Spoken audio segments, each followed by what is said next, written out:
Mesdames et messieurs, bonsoir. Nous avons le privilège de nous occuper ce soir du sujet trouble dans le monde arabe. L'existence d'Israël est-elle menacée?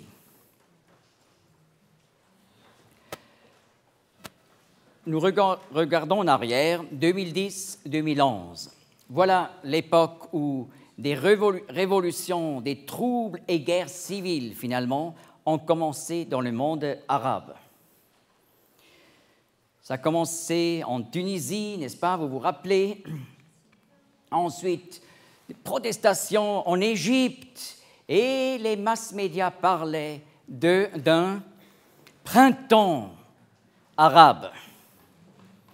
Mais cela dû à une faiblesse de perception bien connue. Parce que si on connaît l'histoire de l'islam, l'histoire des pays arabes, si on connaît l'histoire d'Israël et la Bible, etc., on a pu savoir dès le début qu'il ne s'agit pas ici d'un printemps. Mais voyez, ça continue en Libye et c'est devenu même une guerre civile terrible. Voilà des troubles d'abord en Tunisie, en Égypte, guerre civile en Libye et nous savons après en Syrie avec des milliers de morts. Voilà des grandes protestations populaires en Algérie, en Bahreïn, Libye, Syrie avant la guerre civile, en Irak, Oman, Yémen et en dehors du monde strictement arabe, en Iran également, à Djibouti.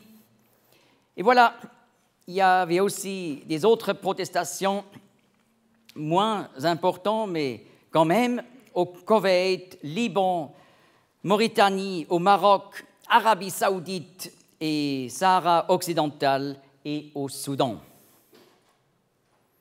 Les raisons sont bien claires et connues à cause de ces oppressions dans ces pays par le gouvernement, à cause de l'injustice sociale, à cause de chômage, corruption, inflation élevée et en général une absence de liberté d'expression.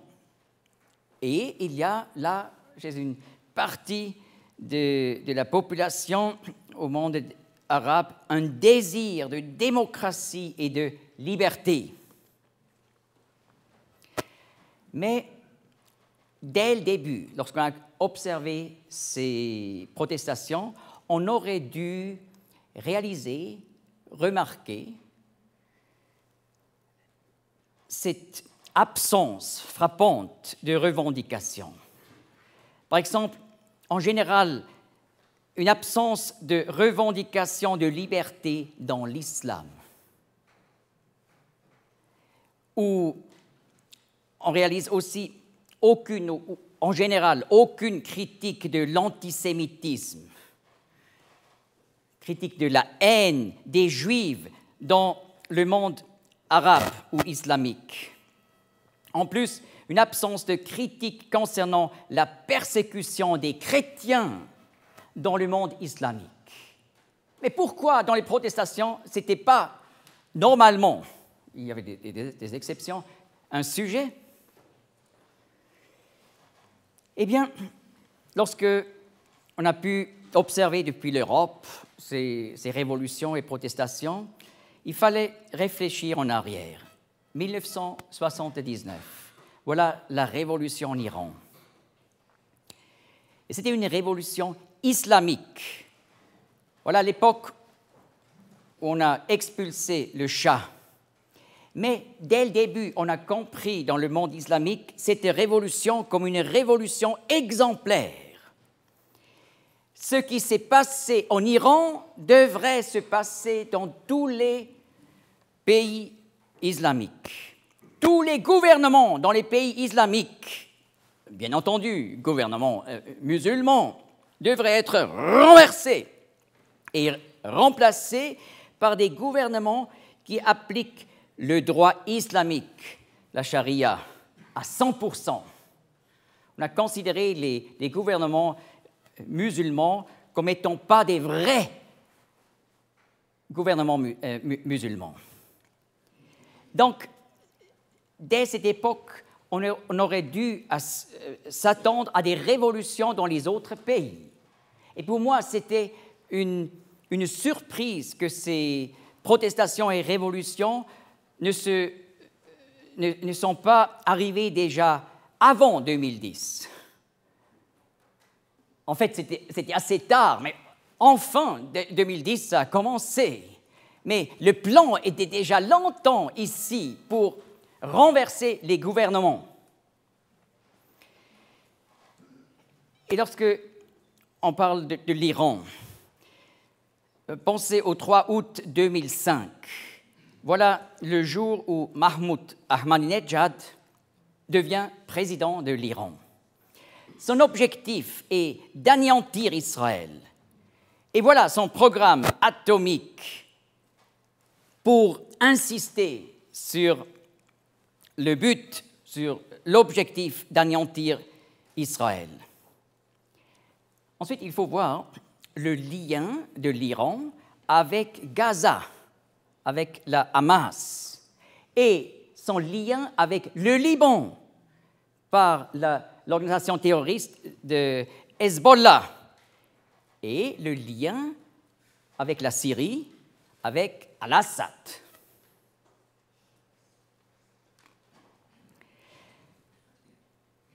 La révolution en Iran, c'était une révolution qui a ouvert la voie pour une prise de pouvoir islamiste.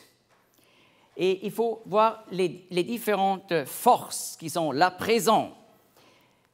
D'abord, les frères musulmans en Égypte, qui d'ailleurs ont leur organisation aussi au Soudan et dans d'autres pays arabes. Et le Hamas à Gaza est issu des frères musulmans. Ça, il faut savoir. Et voilà, donc, en Iran et en Syrie, donc, ce pouvoir islamiste qui se manifeste actuellement.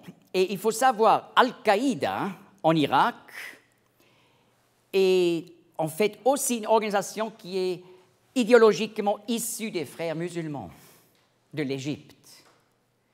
Et voilà, Al-Qaïda est excessivement fort en Irak, mais prend aussi du pouvoir en Libye et maintenant, actuellement, aussi en Syrie. Et vous voyez de nouveau cette faiblesse de perception de l'Ouest qui soutient les rebelles en Syrie actuellement, mais avec ça, ils soutiennent de telles forces terribles comme Al-Qaïda, les frères musulmans, etc. J'ai expliqué ce lien de l'Iran avec Gaza. Il faut voir le 12 septembre 2005, Israël, à cette époque sous Sharon, s'est librement retiré de la bande de Gaza. On a évacué toutes les colonies juives en Gaza. Pourquoi? Pour donner un signe qu'on est prêt à renoncer en vue d'une paix. Mais la conséquence était les tirs constants de roquettes depuis la bande de Gaza, des milliers de roquettes. Mais c'était parce qu'Israël s'est retiré de la bande de Gaza. Avant, on avait, là au sud d'Israël, le repos.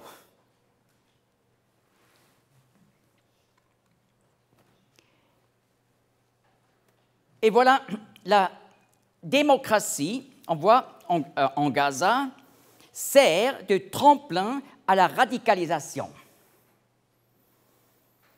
Et vous voyez, le 25 janvier 2006, le Hamas obtient le pouvoir en Gaza. Et cela à travers la voie de démocratie. Et ensuite, nous avons maintenant, sur la voie de la démocratie, donc un pouvoir en Gaza qui a comme objectif la destruction d'Israël et un terrorisme constant à l'encontre d'Israël. Et voilà, juin 2007, le Hamas s'empare de la bande de Gaza. Et voilà, le 14 juin 2007, on avait la victoire du Hamas sur le Fatah, et par cela, les Palestiniens étaient tout d'un coup divisés entre deux forces, le Fatah et le Hamas. Et ainsi, on a donc le Hamas lié avec l'Iran dans la bande de Gaza et Fatah dans la West-Bank. Et vous voyez dans les masses médias, on dit tout le temps, voilà ce terrorisme dans le monde islamique, mais en fait, Israël est la cause de ce terrorisme. Et je mets cela en question. Israël est-il vraiment la cause du terrorisme? Et voilà, il y a une possibilité pour tester cela. Quand j'amène des groupes de visiteurs de la Suisse, de l'Allemagne, de la France et autres en Israël, en général, j'essaie d'aller avec eux sur les hauteurs du Golan. Le Golan est occupé depuis 1967, la guerre des 6 jours. Et c'est un territoire de toute beauté, n'est-ce pas? On monte sur le Golan en bus et on peut observer les Arabes, là, cultivent des pommiers. Les colons juifs qui se sont installés après 1967 cultivent la vigne, pas de barrières. Pas de mur, pas de checkpoint, pas de terrorisme. C'est tout paisible. Mais pourquoi? Parce que les Arabes sur le Golan ne sont pas des musulmans. Ils ne s'appellent même pas arabes. N'est-ce pas, le terme arabe désigne ceux qui, comme langue maternelle, parle l'arabe. Et bien sûr, les gens là sur le Golan, ils parlent l'arabe. Ce sont des Arabes, mais ils se disent « nous sommes des Druzes ». C'est une religion en dehors de l'islam. Et voilà, cette religion dit qu'il faut être loyal envers les autorités sous lesquelles on vit. Et ça fonctionne. Vous voyez, le trouble au Proche-Orient, ce n'est pas une question arabe, juive, etc. Ce n'est pas une question de race, mais c'est une question de religion. Parce que là ça fonctionne. Pourquoi ça ne fonctionne pas en Gaza? Et pour comprendre tout ce qui se passe aujourd'hui, il faut aussi connaître l'histoire de l'islam et l'origine de l'islam. Et aussi voir le lien entre l'islam et la dictature militaire. Mahomet, 570 à 632 après Jésus-Christ, a fondé la religion appelée l'islam. Et Mahomet est considéré comme le modèle parfait pour tous les musulmans. Donc, tout ce qu'on peut recopier de la vie de Mahomet, c'est bon. Alors, pourquoi ceux qui sont connus comme étant zélés pour l'islam portent souvent la barbe? Parce que le prophète avait la barbe, n'est-ce pas? Et Mahomet était un dictateur qui tenait une dictature militaire. Alors, c'est pour ça que cet homme était, dans le passé, dans les pays arabes, aussi un modèle de dictateur pour les gouvernements. Comme ça, vous comprenez pourquoi on avait tout le temps, dans le passé immédiat, des dictateurs dans les pays arabes. À partir de 624, voilà, on avait la propagation de l'islam par l'épée dans la péninsule arabique. Et à l'époque, beaucoup de Juifs qui ont vécu à la diaspora en Arabie ont été mis à mort. Pendant la vie de Mahomet, toute la péninsule arabe a été conquise et mise sous le pouvoir de l'islam. Et juste après la mort de Mahomet, 632, ses disciples ont continué et ils ont en très peu de temps conquis tout le Proche-Orient et aussi le nord de l'Afrique. Et finalement jusqu'en Europe, en Espagne, vous voyez. Et pourquoi on a fait donc cet impérialisme islamique?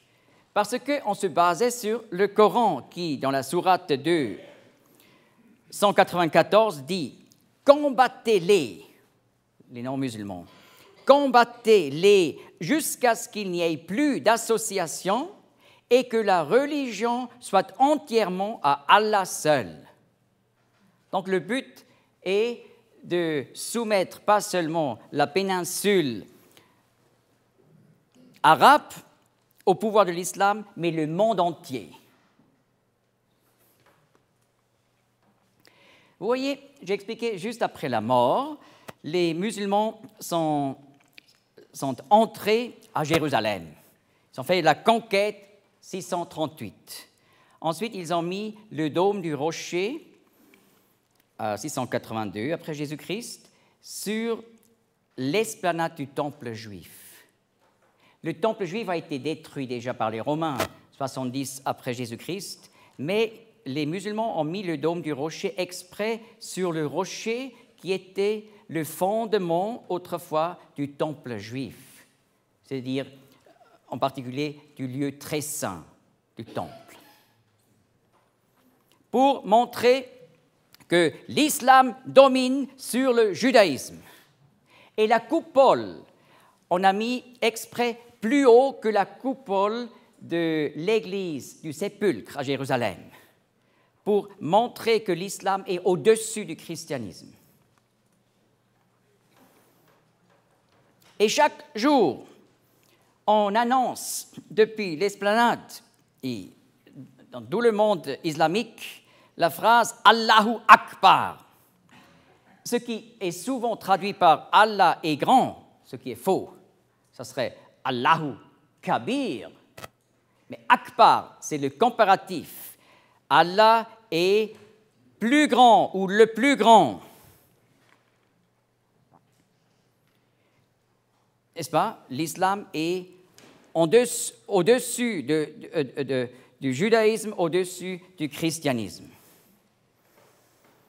C'est pour ça, voilà, au 7e, 8e siècle, l'époque de l'arabisation du Proche-Orient et de l'Afrique du Nord.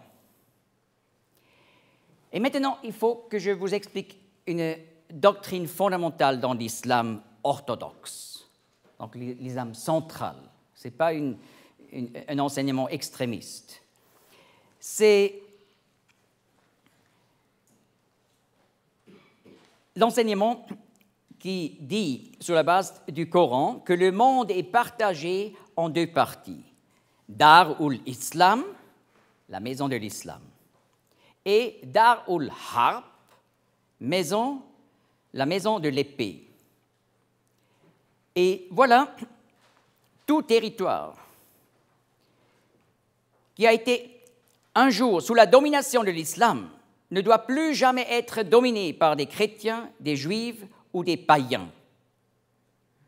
Ça, c'est Darul Islam, la maison de l'islam. Et le reste du monde, comme par exemple la Suisse, ça, c'est pas Darul Islam, ça, c'est Darul Harb, la maison de l'épée.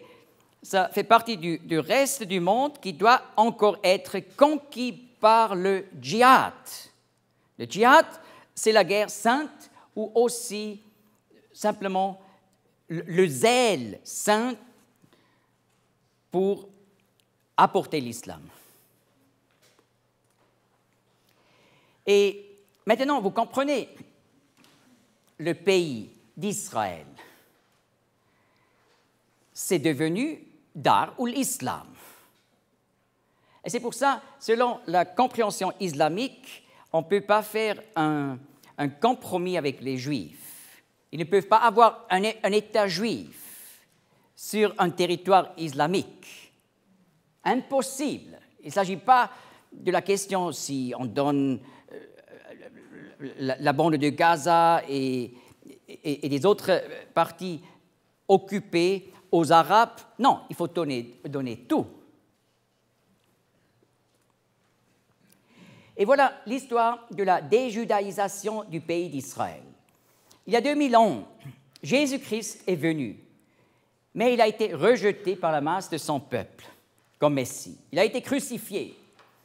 Et comme suite de la crucifixion, à l'an 70, les Romains ont détruit et Jérusalem, la capitale juive, et le temple des Juifs.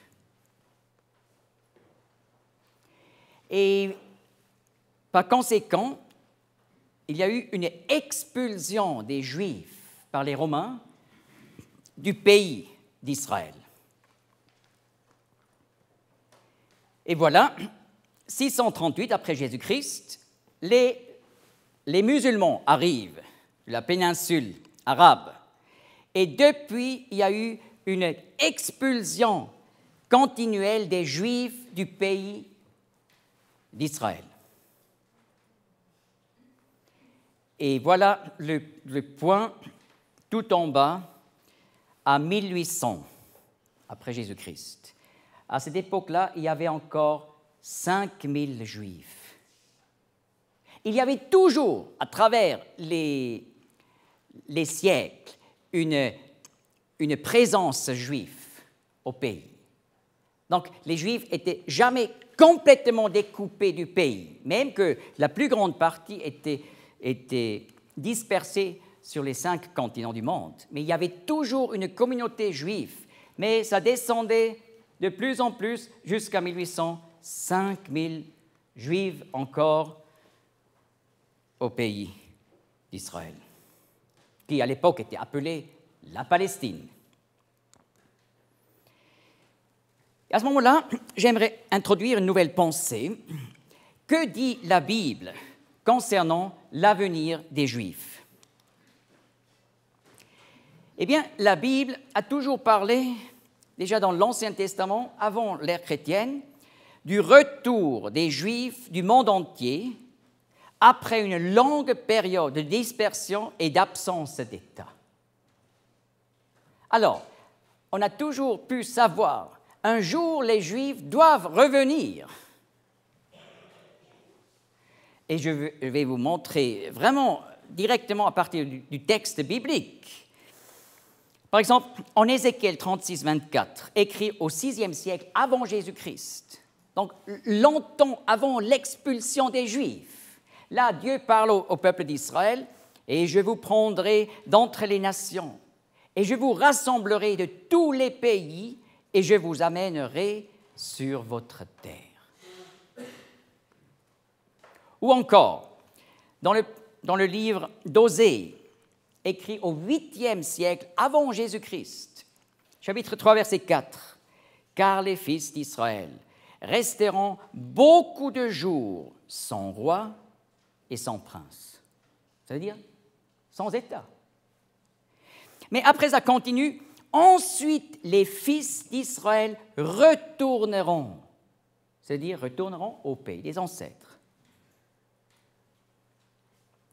Et maintenant, il faut que j'explique un terme biblique, le temps de la fin, ou la fin des jours.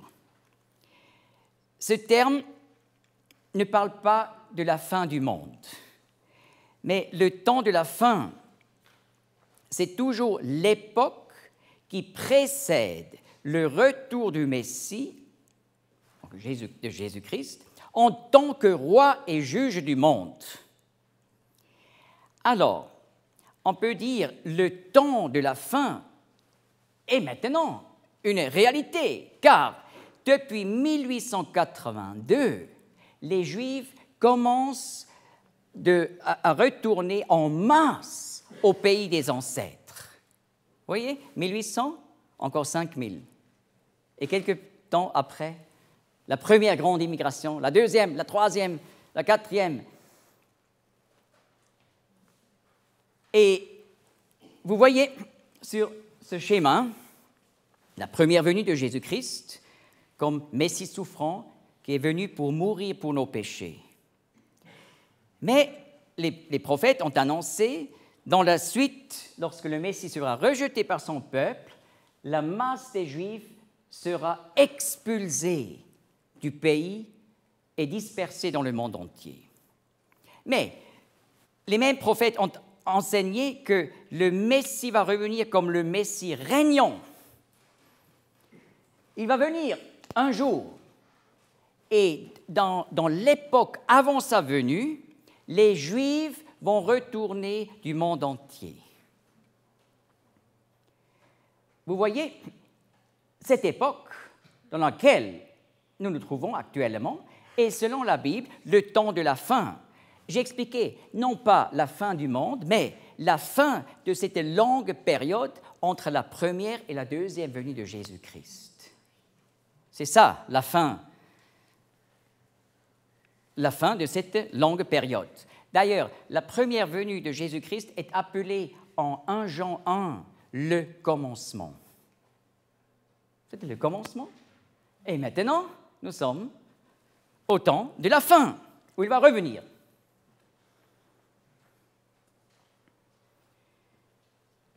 Donc, on distingue le temps du début, la première venue de Jésus-Christ, et le temps de la fin depuis 1882. Alors, on a déjà fait un survol de l'expulsion des Juifs depuis 70 après Jésus-Christ jusqu'au 19e siècle. Et maintenant, la grande question, y a-t-il un droit de retour pour les Juifs? Eh bien, ça dépend de l'opinion. Selon l'opinion du monde islamique, non, ils n'ont pas de droit. Mais si on demande Dieu, le Dieu de la Bible, il dit, bien sûr, moi je vais les amener.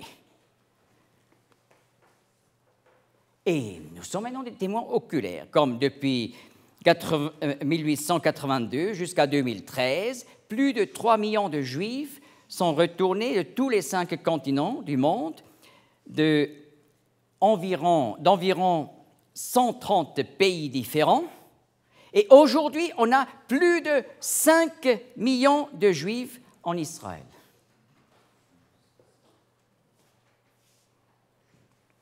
Mais on peut se dire, mais c'est peut-être un problème de la place. On n'a pas assez de territoire.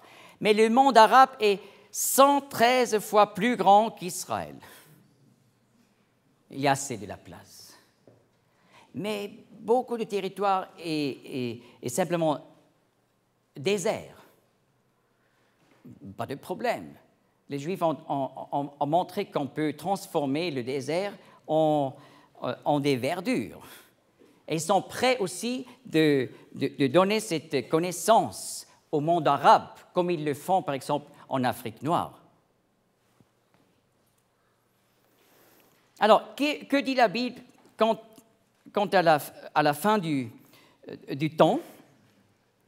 La Bible parle du retour des Juifs du monde entier, ensuite de la fondation de l'État, du fait que le désir refleurit en Israël, du fait que les peuples alentours veulent anéantir Israël. Ensuite, la Bible parle d'une alliance des peuples alentours contre Israël. Et la Bible parle aussi des révolutions dans cette époque.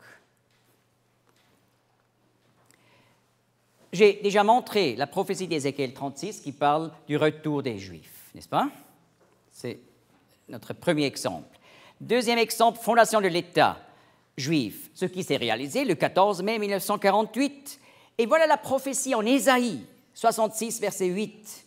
Qui a entendu une chose pareille? Qui a vu de telles choses? Fera-t-on qu'un pays enfante en un seul jour? Une nation naîtra-t-elle en une fois?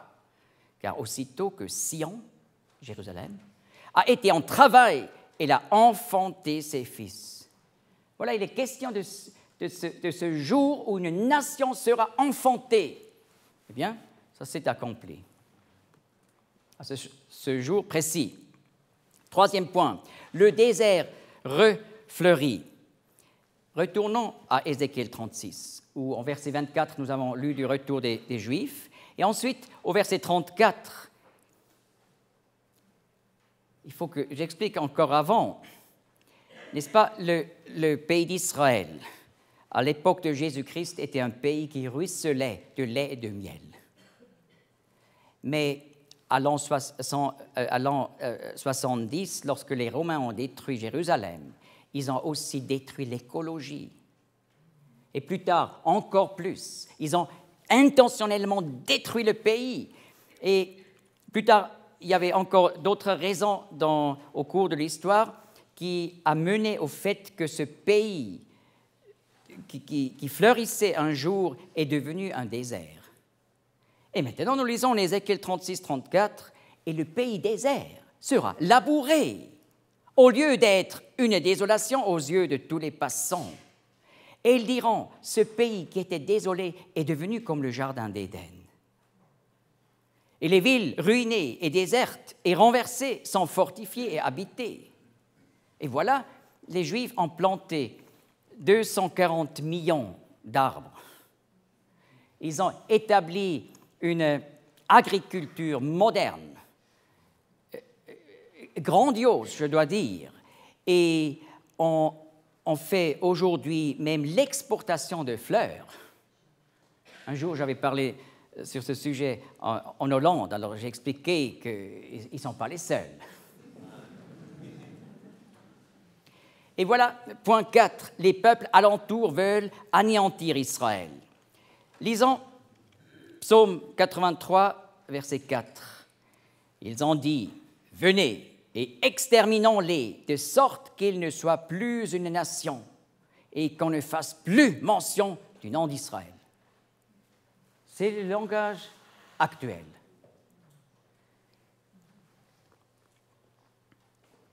Et voilà, je continue à lire ce psaume pour établir le point 5, la Ligue arabe contre Israël. Car nous lisons au verset 5 de ce même psaume, « Car ils ont consulté ensemble d'un cœur, ils ont fait une alliance contre toi. » Donc les ennemis qui voudraient exterminer Israël ont fait une alliance. Et qu'est-ce que ça veut dire, ligue? C'est un autre mot pour alliance.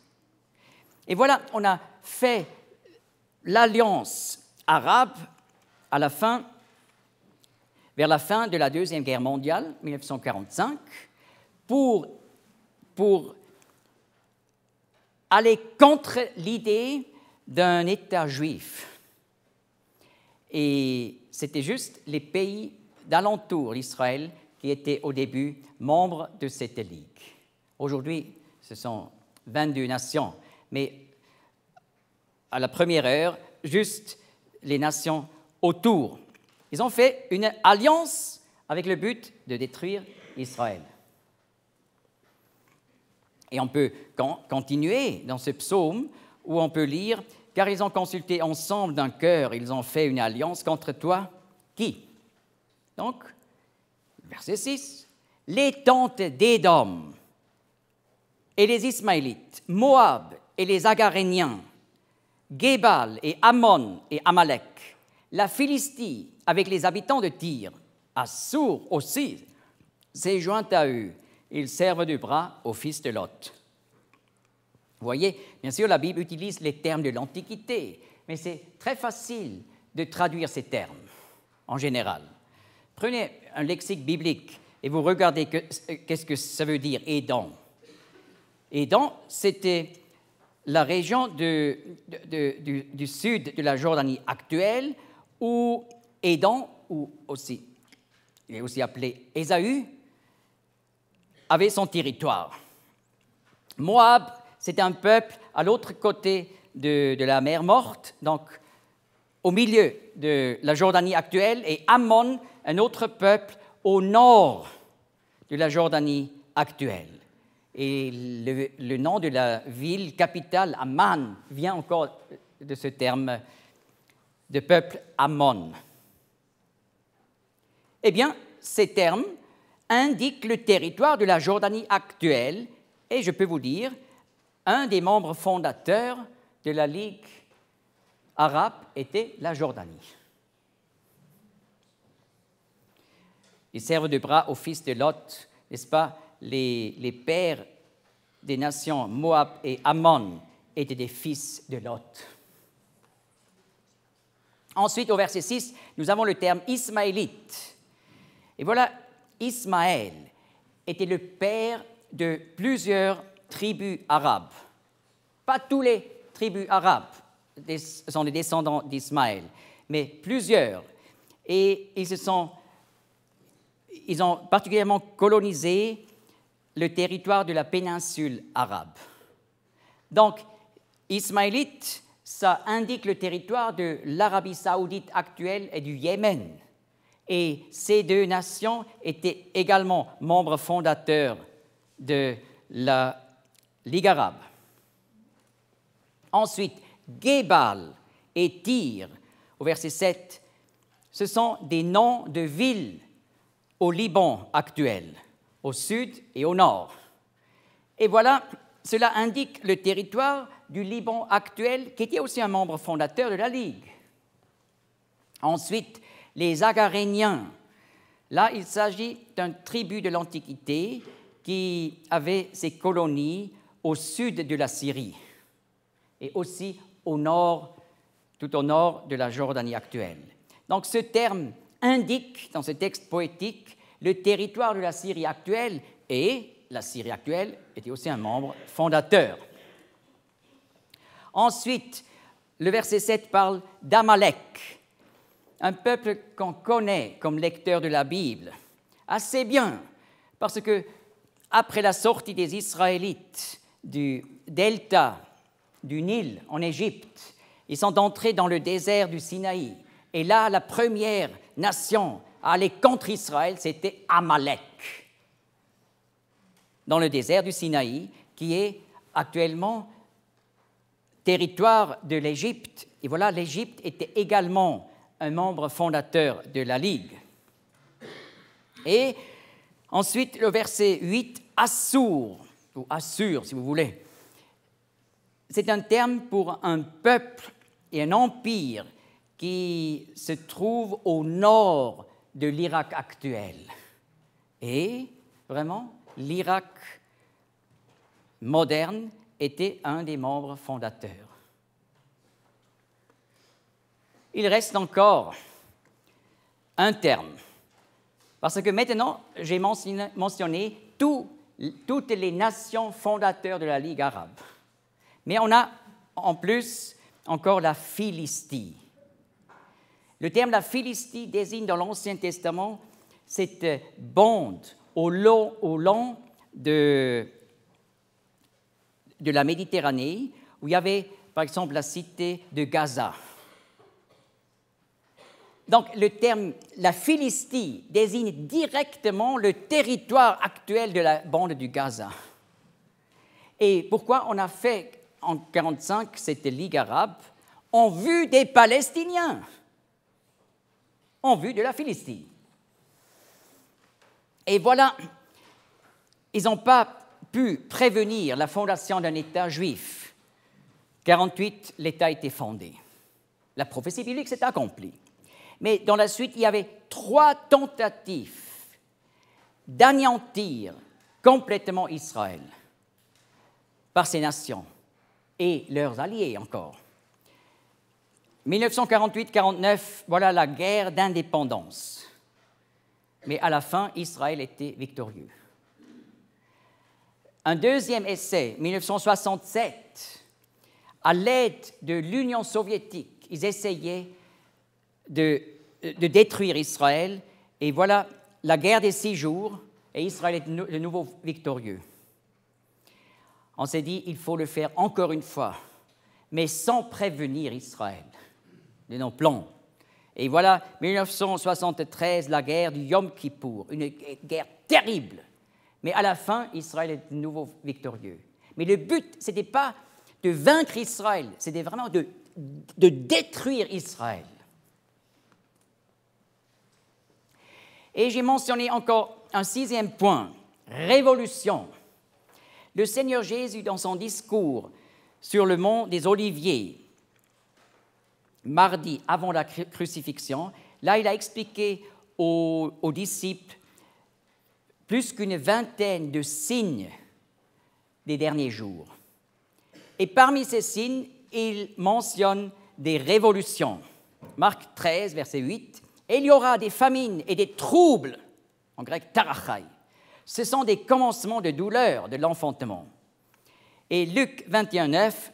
« Quand vous entendrez parler de guerre et de révolution, akatastasiai, ne vous épouvantez pas, car il faut que cela arrive d'abord, mais la fin n'aura pas lieu aussitôt. » Bien sûr, des critiques diront, oui, mais comment des révolutions peuvent être un signe des derniers temps? C'est quelque chose qui se fait tout le temps dans l'histoire. Par exemple, oui, la Révolution française. Oui, la Révolution française. Et encore, The Glorious Revolution en Angleterre. Et il y a encore bien d'autres, n'est-ce pas? Oui, mais il faut que je vous explique. Lorsque le Seigneur Jésus mentionne quelque chose, il y a un sens précis. Je peux vous montrer quelques révolutions depuis que les Juifs ont commencé à retourner au pays des ancêtres, 1882. Il y avait quelques années après la révolution aux Philippines, ensuite en Iran, ensuite en Russe, et ensuite la révolution des jeunes Turcs dans l'Empire ottoman, ensuite la révolution mexicaine en 1910, et la révolution chinoise, la révolution Xinhai. Et ce n'était pas quelque chose qui s'est passé dans un coin du monde, n'est-ce pas?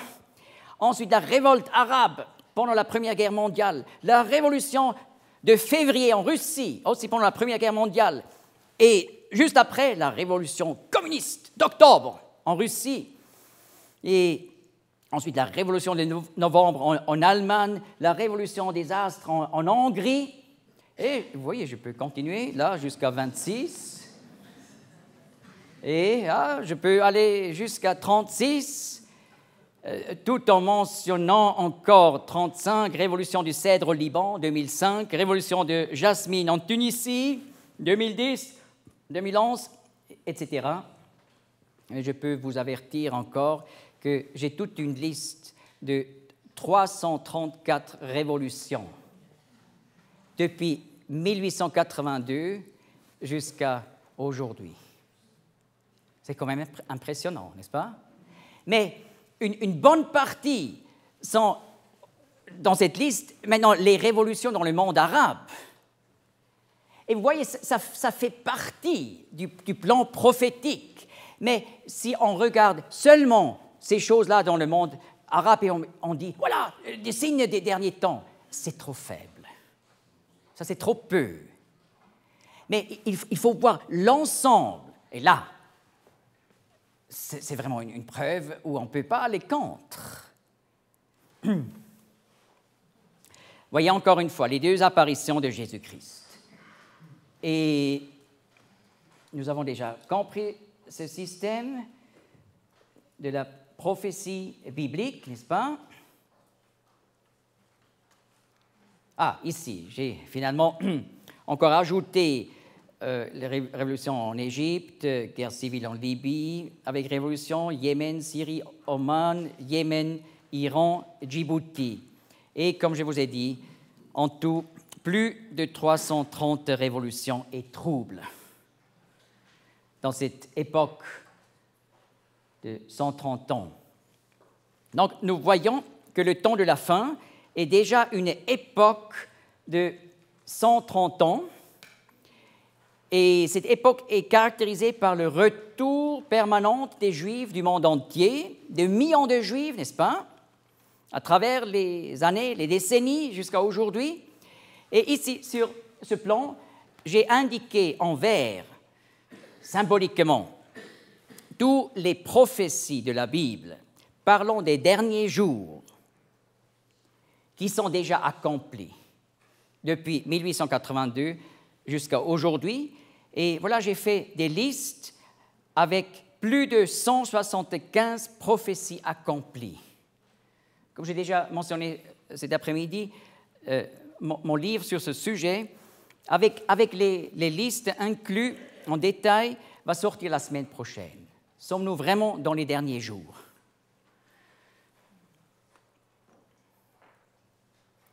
Oui. Et maintenant, on peut aller plus loin. Et je veux vous montrer le plan prophétique des 7 dernières années, juste avant la venue de Jésus-Christ. Ça, c'est encore dans l'avenir, n'est-ce pas? D'abord, un mystère familial. Le Nouveau Testament nous explique que Jésus-Christ va venir, encore avant qu'il va venir comme roi,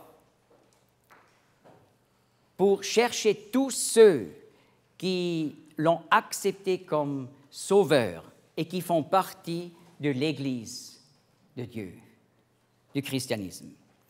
Et le Seigneur va venir pour les enlever et pour les protéger de l'heure de l'épreuve qui va après venir sur cette terre.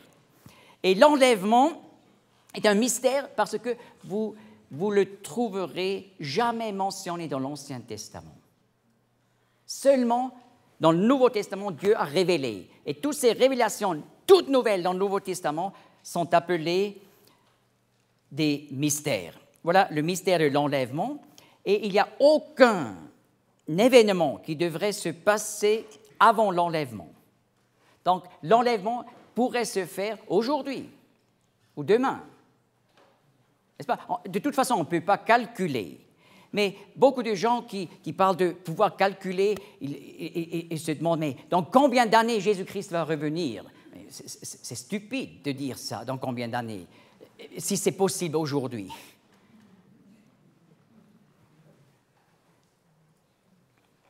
Et voilà, tout à la fin des derniers jours, Jésus-Christ va revenir comme roi des rois sur le mont des Oliviers. Et il y a donc une époque entre l'enlèvement et le retour de Jésus-Christ. Et dans ce laps de temps, il y a 7 ans qui sont particulièrement mentionnés dans la Bible, qui est appelée la 70e semaine d'année de Daniel. Voilà, vous voyez, une semaine, c'est une unité de 7 jours, mais les semaines d'année, c'est une unité de 7 ans. Alors, après l'enlèvement, il y a d'abord un temps de transition et ensuite commence cette période de 7 ans, d'ailleurs par une alliance de l'Europe avec Israël, pour protéger Israël contre le danger du monde arabe. Cette alliance n'est pas encore établie. Et elle va se faire. Mais à partir de ce moment, voilà les 7 ans. Et cette période de 7 ans, on peut diviser en 2 parties. Une première partie, une deuxième partie. Mais la deuxième partie est appelée la grande tribulation. Vous voyez, Matthieu 24. La plus terrible guerre mondiale, comme le Seigneur explique. Donc, il y a, après l'enlèvement, une période X de longueur pas indiquée dans la Bible. Ensuite, 3 ans et demi et 3 ans et demi.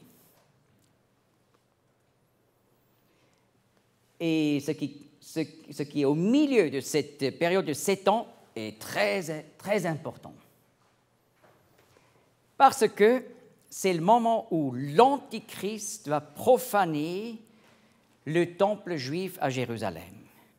Et il va y placer une idole, selon Matthieu 24, 15, et s'assied dans le temple. 2 Thessaloniciens 2, verset 4. Et voilà, j'ai jamais parlé ce soir du terme antichrist. Il faut que j'explique. L'antichrist est un faux messie qui va se présenter dans l'avenir en Israël. Et plusieurs passages de la Bible parlent de ce personnage.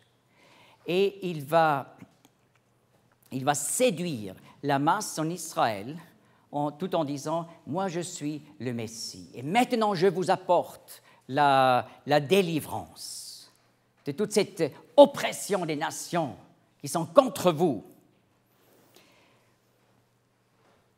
Et voilà, cet antichrist va mettre une idole sur l'esplanade du temple.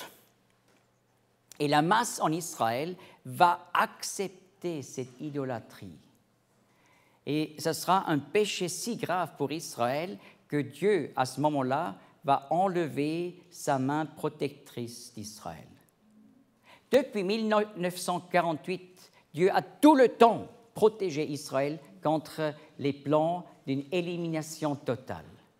Mais à ce moment-là où on accepte ce faux Messie au lieu de Jésus-Christ, où on accepte même une idole sur l'esplanade du temple, alors Dieu va enlever la main protectrice. Et la grande tribulation, la dernière guerre mondiale, va commencer. N'est-ce pas, le terme antichrist, en grec antichristos, veut dire celui qui est contre Christ. Christ, c'est grec pour hébreu, Messie. Mais antichrist peut aussi être traduit par celui qui se met à la place de Christ. Et voilà, 1 Jean 2, verset 18 dit « Petits enfants, c'est la dernière heure. Et comme vous avez entendu dire que l'Antichrist vient, c'est un personnage qui va venir un jour. Le Seigneur a dit aux conducteurs juifs, Jean 5, 43, « Moi je suis venu au nom de mon Père, et vous ne me recevez pas. Si un autre vient en son propre nom, celui-là, vous le recevrez. »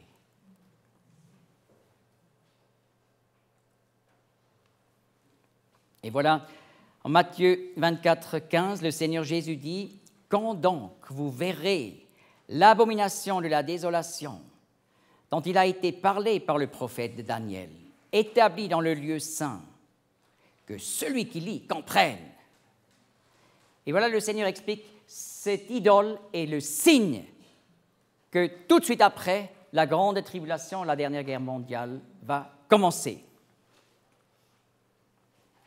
Vous voyez l'esplanade du temple à Jérusalem. Et là, le Seigneur parle aux Juifs croyants. Il explique, voilà, il faut regarder à cette idole. Ça sera le signe.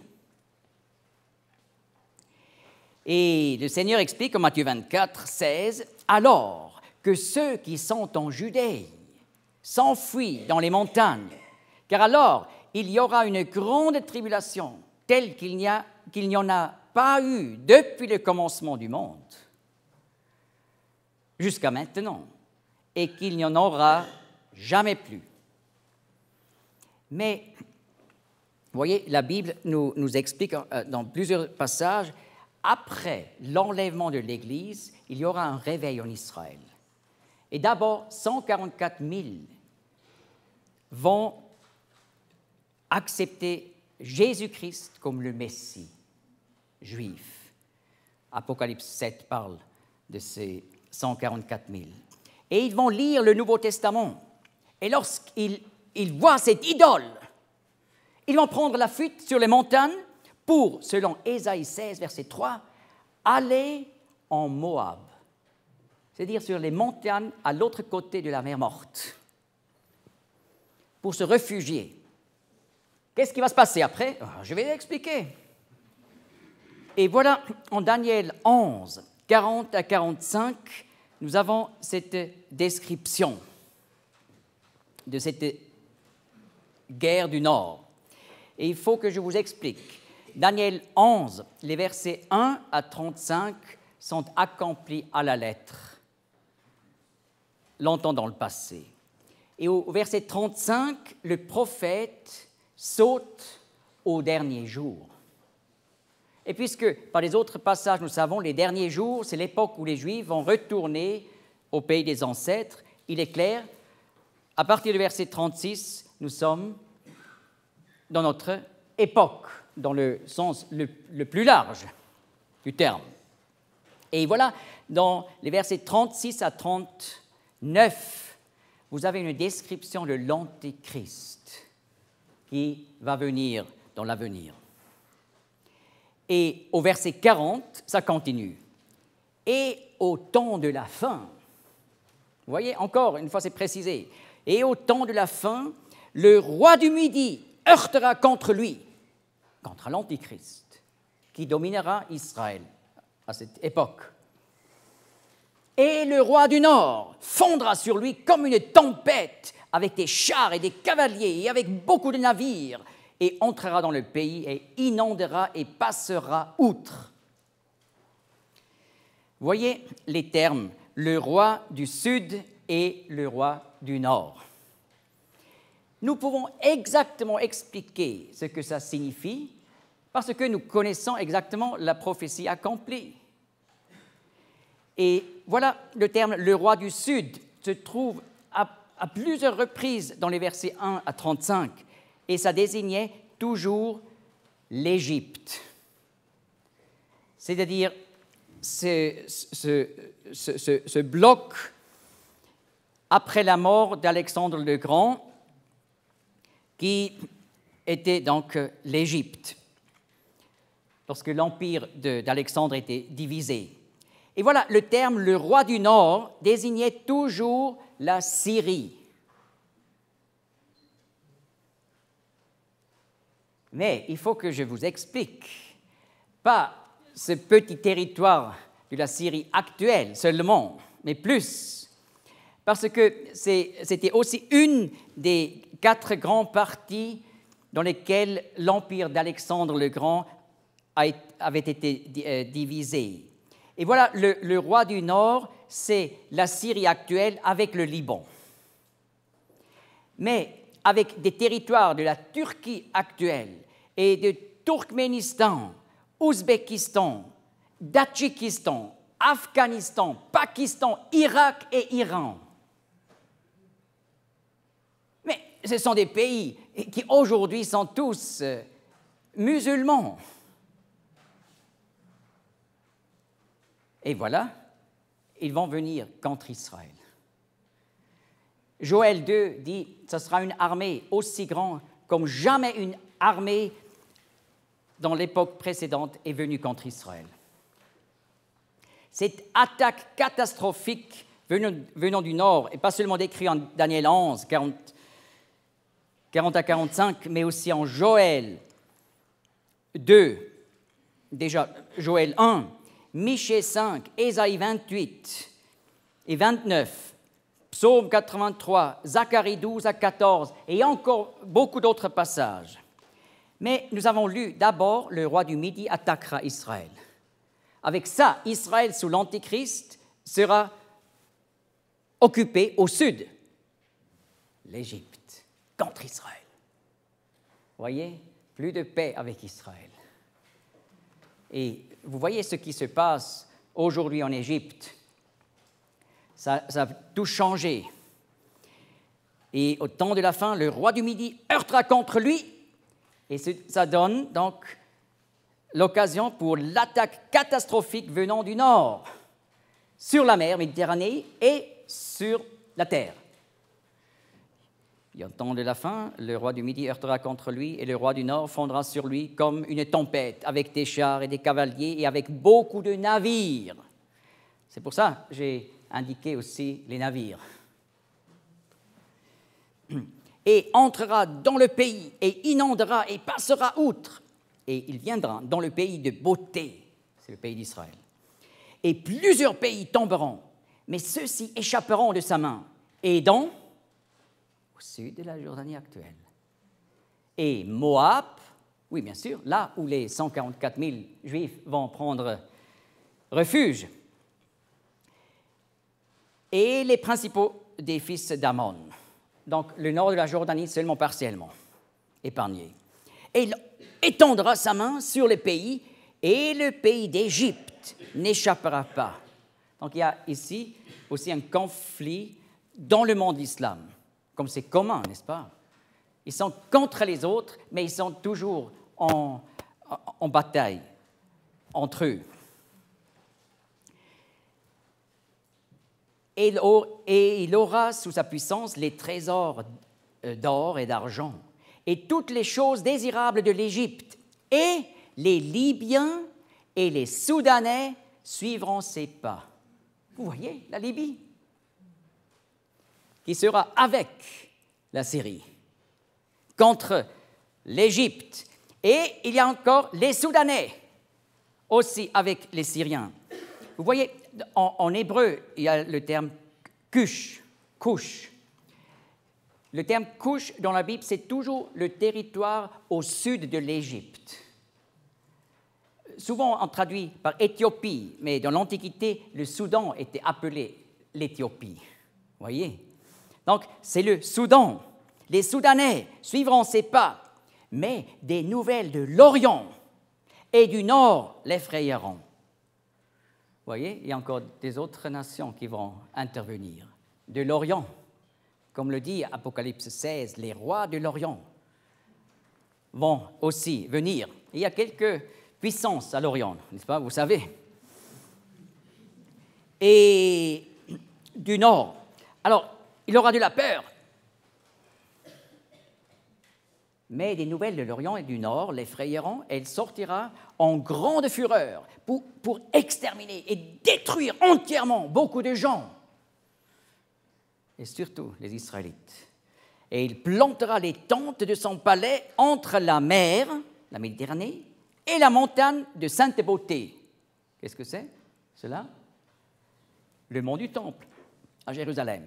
Donc, le front du roi du Nord sera mis entre la Méditerranée et Jérusalem, puisque à cette époque-là, l'Europe, l'Empire romain restitué, va intervenir, puisqu'il y a une alliance de 7 ans avec Israël, et ils vont apporter leurs armées à Armageddon. Comme le dit Apocalypse 16. Et Armageddon, c'est une plaine énorme au nord d'Israël, juste derrière Haïfa. Et à Haïfa, vous avez le grand port militaire des navires d'Israël. Alors, ils arrivent à Haïfa et il faut mettre les armées dans la plaine, derrière. Dans le nord, donc on aura 2 fronts. Si vous voyagez par exemple en bus depuis l'aéroport de Tel Aviv à Jérusalem, alors vous passez par ce territoire qui sera occupé par le roi du Nord, pour être concrète. Et il plantera les tentes de son palais entre la mer et la montagne de Sainte Beauté, et il viendra à sa fin. Il n'y aura personne pour le secourir. Il y aura une catastrophe. Et ici, vous voyez donc, il vient du nord, il va entrer en Égypte pour finalement revenir en Israël. Et voilà, c'est des guerres mondiales de 1260 jours, 3 ans et demi, amènent l'humanité vraiment à la frontière de l'autodestruction. Le Seigneur dit au Matthieu 24, 22, « Et si ces jours-là n'avaient pas été abrégés par Dieu dans son plan à 3 ans et demi, personne n'aurait été sauvé. » Littéralement, nulle chair n'eusse été sauvée. Oui, la Darby. Et nulle chair, pas nulle âme. C'est-à-dire, aucun homme survivrait. Jérusalem ce qui veut dire la ville de la paix, sera au centre de la catastrophe mondiale. Zacharie 12, verset 2. Dieu dit, « Voici, je ferai de Jérusalem une coupe d'étourdissement pour tous les peuples d'alentour. » Une coupe d'étourdissement, c'est une coupe avec alcool. Et quand on boit trop, on ne peut plus réfléchir. Donc, ça veut dire, Jérusalem rendra fou les nations autour d'Israël. Et c'est le cas. Pourquoi? À cause de la mosquée sur l'esplanade du temple.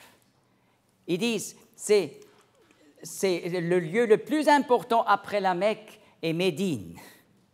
Donc, ils sont fous de Jérusalem. Oui, la Bible l'a dit. Mais elle décrit aussi, un chapitre plus tard, la catastrophe pour Israël. Zacharie 13, verset 8. « Et il arrivera dans tout le pays, dans le pays d'Israël, pas en Europe, dans le pays d'Israël, dit l'Éternel, que 2 parties y seront retranchées et expireront, mais un tiers y demeurera de reste, et le tiers je l'amènerai dans le feu, et je les affinerai comme on affine l'argent, et je les éprouverai comme on éprouve l'or. Ils invoqueront mon nom, et moi je leur répondrai, je dirai, c'est ici mon peuple, et lui dira, l'Éternel est mon Dieu. 2 tiers va être retranché d'Israël. Mais il y a une promesse qu'un tiers de la population d'Israël va se convertir dans les détresses. Et vous voyez, c'est une vérité générale. Souvent, des personnes ne se convertissent seulement dans des détresses. Ça ne devrait pas forcément être comme ça, n'est-ce pas? Dieu veut aussi nous amener à la repentance par sa bonté. Mais souvent, il faut pour nous réveiller des grandes épreuves. Et voilà, ça serait la même chose. Mais là, ils vont se tourner, ils vont reconnaître, pas l'Antichrist, mais Jésus-Christ est le Messie. Et voilà, Zacharie 14, 3 explique comme le Seigneur Jésus va revenir. Et l'Éternel sortira et combattra contre ces nations, contre le roi du Nord, avec toutes ses armées autour de Jérusalem. Et ses pieds se tiendront en ce jour-là sur la montagne des Oliviers, qui est en face de Jérusalem vers l'Orient. Vous voyez ici, sur la photo, depuis l'esplanade du Temple, vous regardez le sommet du mont des Oliviers. Là, sur cette montagne, Jésus-Christ va revenir. D'ailleurs, avec son Église. Tous les saints vont l'accompagner. C'est pour ça qu'il faut d'abord partir pour revenir. Ensuite, et vous voyez, l'Éternel va venir et il va mettre ses pieds sur le mont des Oliviers. Est-ce que l'Éternel, Dieu, a des pieds? Oui, bien sûr. Parce qu'il y a un peu plus que 2000 ans, il est devenu un vrai homme, né à Bethléem. Il va revenir comme un vrai homme, l'Éternel, pour sauver Israël. Et comment ce tiers qui survivra réagira lorsqu'ils verront le Messie? Il est dit en Zacharie 12, verset 10. Et il faut dire, les rabbins du passé avaient expliqué que ce passage parle du Messie. C'est curieux, n'est-ce pas? Une fois à Jérusalem, j'ai parlé avec un conducteur de taxi. Il m'a demandé, on parle beaucoup plus ouvertement de la foi en Israël. Il m'a demandé si je crois que le Messie va venir. Et on pouvait juste voir la montagne des Oliviers. Et j'ai dit, oui, je crois que le Messie va venir, mais je crois qu'il est déjà venu une première fois. Et là, il était percé. Et lorsqu'il va revenir une deuxième fois, et voilà, Zacharie 12, verset 10, et puis j'ai dit, « Vitu elai et asher dakaru » et ils regarderont vers moi celui qu'ils auront percé. Et ils se lamenteront sur lui, comme on se lamente sur un fils unique. Et il y aura de l'amertume pour lui, comme on a de l'amertume pour un premier-né. Et là, ils vont lire Ésaïe 53. Nous l'avons vu, nous n'avons eu aucune estime pour lui, mais il est mort pour nos péchés. Et voilà, donc ce message de réconciliation est le message qui est pas seulement pour l'avenir, pour ces Juifs qui vont se convertir, mais c'est déjà maintenant. Dieu appelle chacun, soyez réconciliés avec Dieu. Et il faut une décision. 1 Jean 1, verset 9 nous dit, « Si nous confessons nos péchés, il faut donc reconnaître, nous sommes vraiment des pécheurs dans les yeux de Dieu. Et si nous confessons nos péchés, il est fidèle et juste pour nous pardonner nos péchés et nous purifier de toute iniquité. Il faut réaliser que Jésus-Christ est mort sur la croix pour moi personnellement. Et quand on accepte ça vraiment, après un combat intérieur, avec une décision ferme de vouloir tout donner à Jésus-Christ parce qu'il a tout donné pour nous, on va recevoir de cette façon le pardon de Dieu et la vie éternelle. Donc, vous voyez, notre question au début, c'était le trouble dans le monde arabe. Est-ce que l'existence d'Israël est menacée? On peut dire oui, et même énormément. Mais par tout ce drame qui se découle devant nous et qui accomplit la parole prophétique de la Bible, on peut aussi voir le plan de Dieu comme Dieu sauvera même un tiers d'Israël par la foi en Jésus-Christ. Mais c'est un message qui est actuel déjà maintenant pour nous tous. Et si on n'est pas encore réconcilié avec Dieu, il faut l'être aujourd'hui. Et pour ça, ce n'est pas simplement lever la main et puis dire « oui, je veux commencer une nouvelle vie ». Il y a quelques jours, j'ai parlé avec une jeune femme chinoise qui s'est convertie, elle est de Shanghai, et elle m'a raconté, elle a fait des études, et là, elle a fait la connaissance de chrétiens chinois à l'université. Et elle est allée à une rencontre, on a dit « Qui voudrait commencer une nouvelle vie ?» Elle a levé les mains. Elle voulait commencer une nouvelle vie. Et après, on a parlé avec elle, et on a expliqué comment accepter Jésus-Christ, etc. Elle a dit, mais c'est quand même pas tout à fait ça ce que j'ai compris. Et elle a expliqué, moi je ne crois pas en Dieu. Je veux juste commencer une nouvelle vie. Vous voyez? Donc c'était un peu trop simple, cette conversion. Mais heureusement, on a parlé avec elle et expliqué après. Il fallait encore quelques temps et finalement, en écoutant la parole de Dieu, elle a vraiment compris. Mais il fallait vraiment une décision. Maintenant, c'est une jeune femme qui vient dans notre rassemblement et c'est une femme qui a vraiment compris ce que c'est la grâce de Dieu. Donc, c'est un message pour les Chinois, mais c'est aussi un message pour les Suisses. Et il est vrai, il est aujourd'hui assez difficile pour des vrais Suisses de se convertir. Ce sont plutôt des anciens musulmans et des gens des autres pays qui se convertissent ici en Suisse. Mais il faut continuer à porter ce message également aux Suisses. C'est difficile de se convertir, mais en principe, c'était toujours difficile. Et c'est une lutte, mais il faut passer par cette lutte et prendre cette décision pour la vie éternelle. Merci.